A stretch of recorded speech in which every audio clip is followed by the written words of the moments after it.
जब पूरी दुनिया महामारी के बाद बढ़ती कीमतों यानी इन्फ्लेशन से जूझ रही थी, उस वक्त भारत की कहानी कुछ और ही थी। ये एक ऐसी कहानी है जो न सिर्फ दिलचस्प है बल्कि आर्थिक मैनेजमेंट का एक जबरदस्त उदाहरण भी है। तो सवाल यही उठता है कि जब बड़ी बड़ी अर्थव्यवस्थाएं मुश्किल में थी, तब भारत ने ऐसा क्या किया कि उसकी कहानी सबसे अलग बन गई। आज हम इसी सवाल का जवाब ढूंढेंगे। ठीक है, तो चलिए इस पूरी कहानी को परत दर परत खोलते हैं। हम शुरुआत करेंगे ग्लोबल सीन से, फिर देखेंगे भारत की डबल विक्ट्री की कहानी। ये समझेंगे कि देश के अंदर कीमतें क्यों गिरीं, कुछ छिपी हुई सच्चाइयों को जानेंगे और आखिर में भविष्य पर एक नज़र डालेंगे। तो सबसे पहले आइए जरा दुनिया भर में क्या चल रहा है उस पर एक नज़र डालते हैं, क्योंकि महंगाई के मोर्चे पर दुनिया भर में एक बड़ी राहत देखने को मिली है।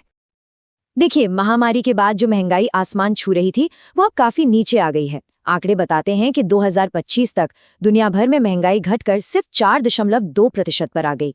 और इसकी मुख्य वजह थी खाने पीने की चीजों और एनर्जी की कीमतों में कमी, और साथ ही दुनिया भर के सेंट्रल बैंक्स की सख्त पॉलिसीज।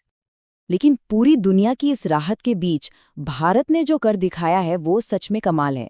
ये सिर्फ महंगाई पर काबू पाने की कहानी नहीं है, ये तो एक डबल विक्ट्री की कहानी है।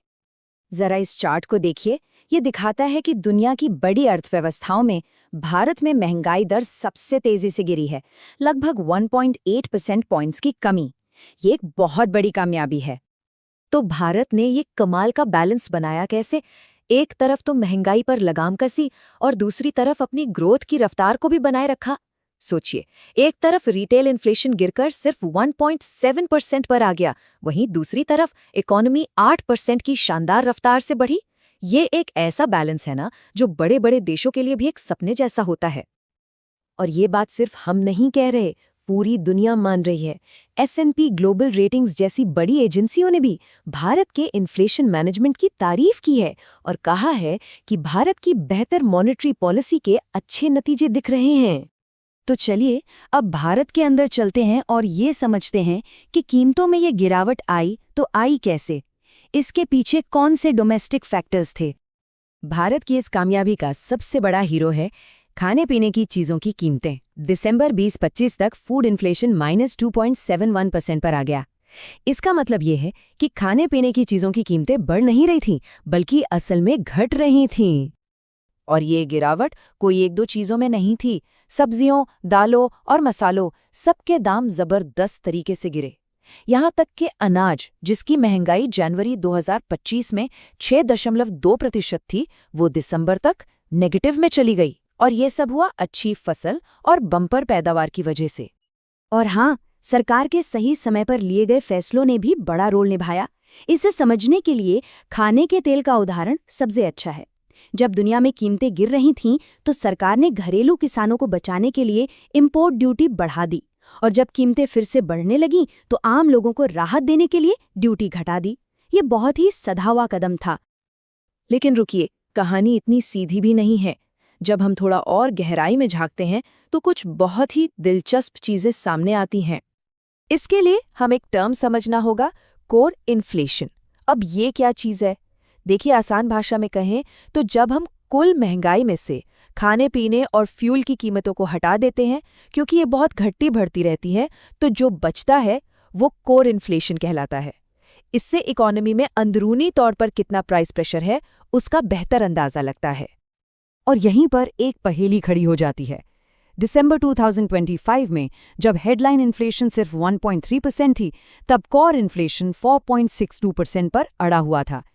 इसे देखकर तो यही लगता है कि इकोनॉमी के अंदर महंगाई का दबाव अब भी बना हुआ है। लेकिन जब इस पहेली को सुलझाया गया तो जवाब बड़ा हैरान करने वाला था।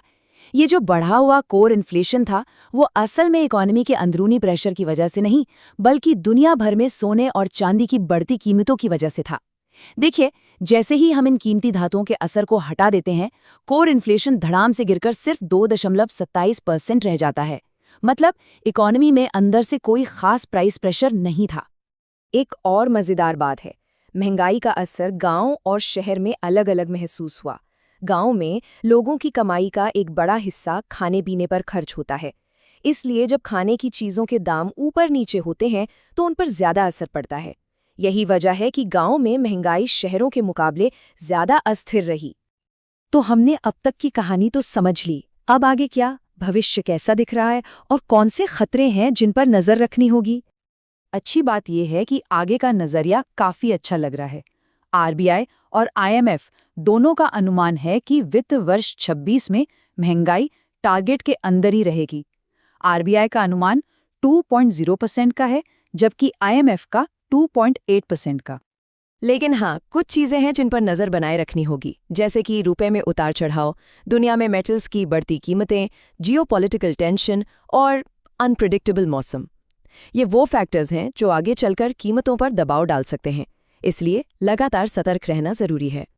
तो आखिर में सवाल यही बचता है, भारत ने ये जो कमाल का और बहुत नाजुक बैलेंस बनाया है, तेज ग्रोथ और कम महंगाई का, क्या वो इसे इस उथल-पुथल भरी दुनिया में बनाए रख पाएगा?